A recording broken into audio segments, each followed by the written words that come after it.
Generosity is a disposition of the heart that manifests in myriad ways. Grounded in love, it is an irrepressible expression of compassion that springs forth from a consciousness of abundance. Generosity is an extraordinary gesture of the heart that has the power to transform the lives of those who are touched by it. There is a story about a very powerful and greedy king who liked nothing better than to receive presents. Yet despite all his possessions, beautiful possessions, the king was not happy. One day, a soldier told him about a woman who lived in the mountains and who made exquisite quilts for the poor. When the king offered to pay for one of her beautiful quilts, the quilt maker refused and said they are not for sale. When he demanded one of her quilts, the quilt maker said, "Very well, you must give away everything you own.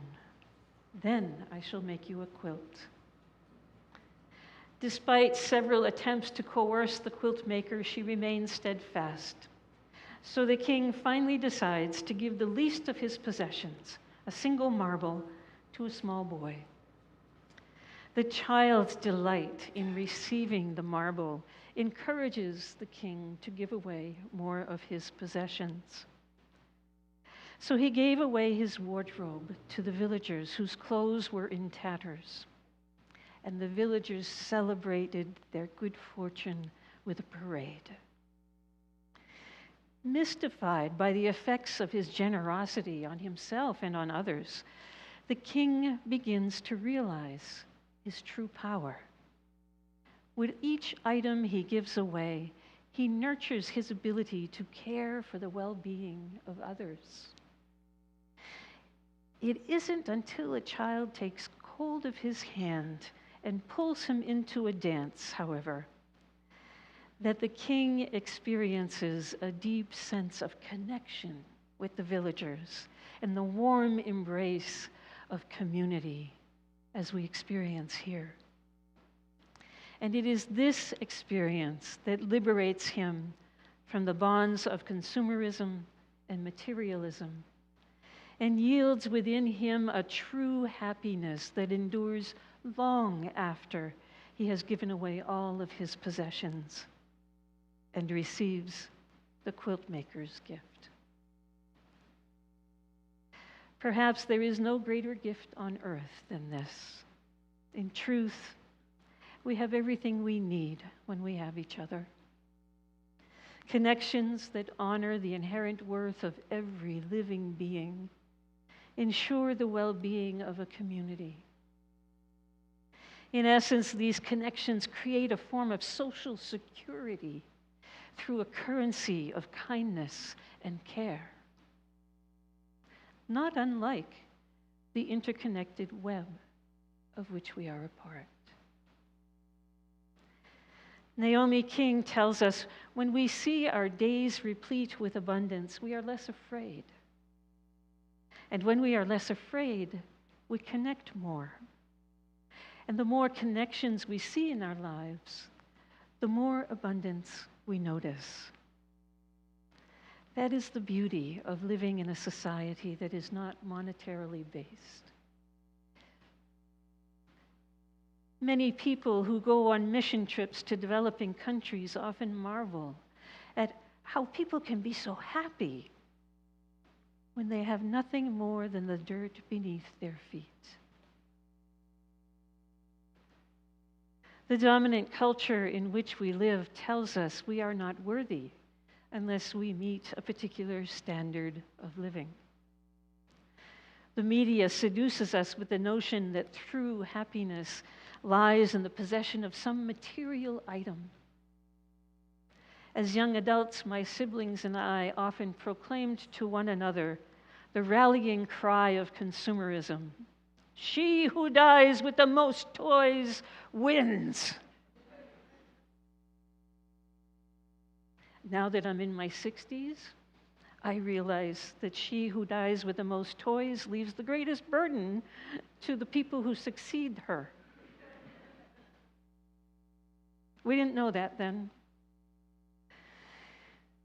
Like the king, however, we did experience the same pain of our discontent long after the excitement of our acquisition faded. Rebecca Ann Parker claims a spiritual numbness occurs when we invest our energy in things instead of people. We lose our capacity to care for each other and the earth when our lives are intent on acquisition. Oscar Romero once said, "Peace is not the byproduct of terror or fear. Peace is not the silence of cemeteries, nor is it the result of violent repression. Peace is the generous, tranquil contribution of all to the good of all." Peace, Romero concludes, is generosity. Henry Nouwen tells us each step we take toward generosity is a movement from fear to love. Generosity has many forms of expression. In addition to money, we may choose to be generous with our time, attention, kindness, hospitality, talents, and skills. Like the giraffe in our story, we may discover the possibilities are endless. The most transformative expression of generosity I have ever experienced occurred several years ago when I was a social worker.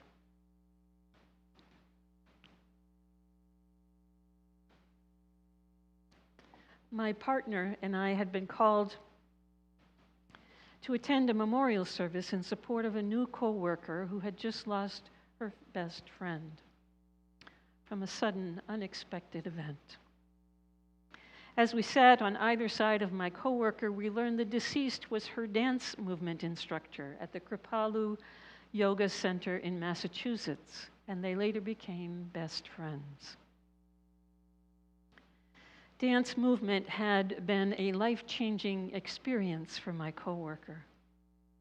A married woman in her 50s with 5 grown children, dance movement liberated and empowered her to challenge preconceived notions about heterosexual normativity, marriage, selfhood, motherhood, and the Roman Catholic Church.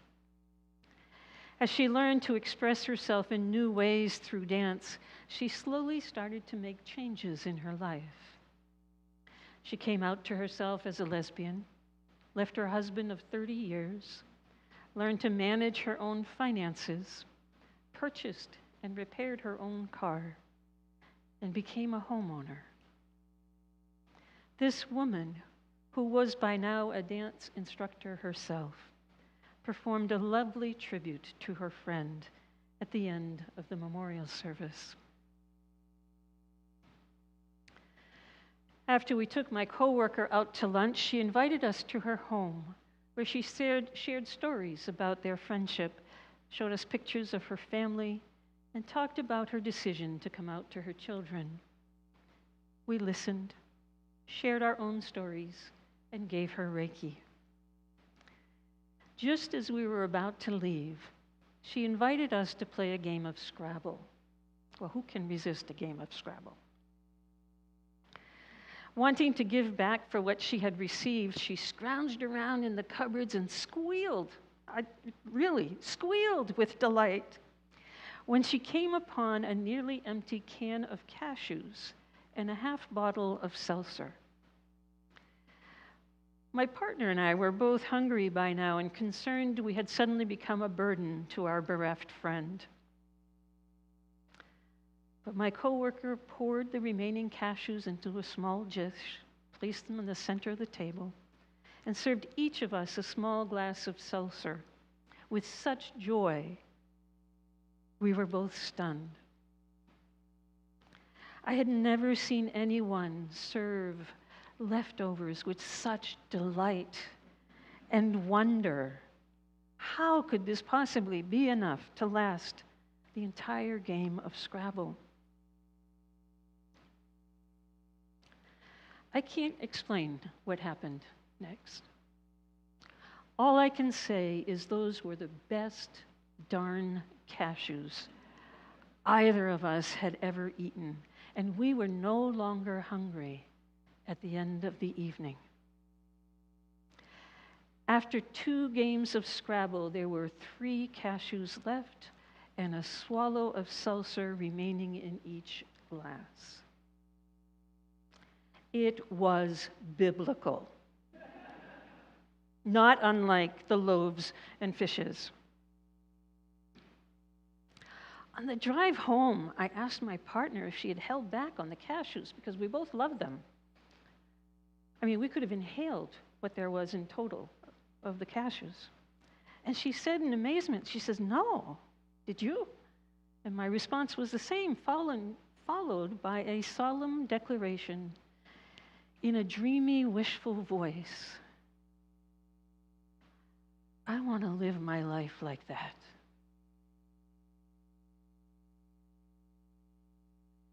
Now, I don't pretend to understand the mystery of such generosity. I barely even know what to call it. But I can tell you this, whatever happened that night led to my call to ministry.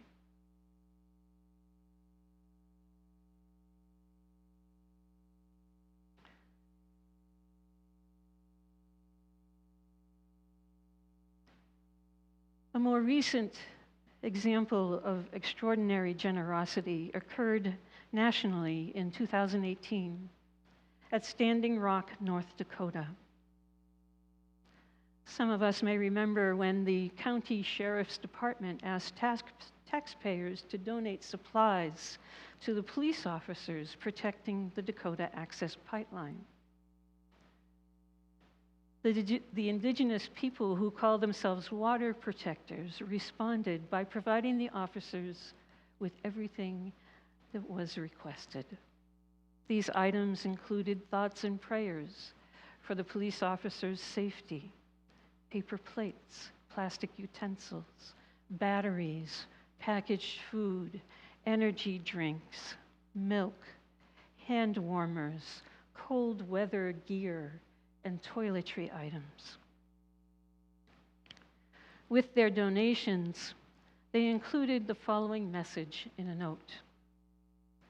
The Oseti Sakowin camp is a prayer camp and a resilient, self-sufficient community. The camp is full of abundance in spirit, in humanity, and in resources. Oseti Sakowin has enough to share. Generosity is an original teaching of the Lakota. The water protectors offered these donations to the Morton County officers with generosity and compassion, despite the aggression and hostility the officers had shown the unarmed water protectors at the camp. This kind of generosity has the humanizing potential to disarm conflict and invite more peaceful negotiation. It is an effective form of nonviolence resistance that erodes efforts to demonize each other. It is a form of radical hospitality modeled by Jesus' ministry of love. We may never know how deeply a gesture of generosity may touch another's life. Therefore, whether it is through dance movement, leftover cashews and seltzer, a warm quilt, or provisions for those who disagree with us, let us give what we have with all our hearts What we do as individuals may change another's world forever. And what we do collectively has the potential to change the course of history. May it be so.